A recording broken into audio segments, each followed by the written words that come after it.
I think if we're going to try to change the world, we have to always be looking for the next big thing. You have to have a long-term strategy. You have to be committed, working every single day on behalf of the policies that we believe in. The long-term goal is not simply a win in this state, a win in that state, a win over here. It's a united front to take back freedom.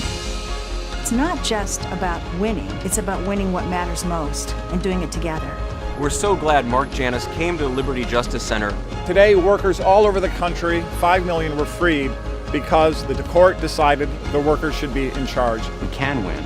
We are winning. If we continue down the path we're on with this strategy, which we're going to do, you're going to be amazed by the big wins that we win for freedom.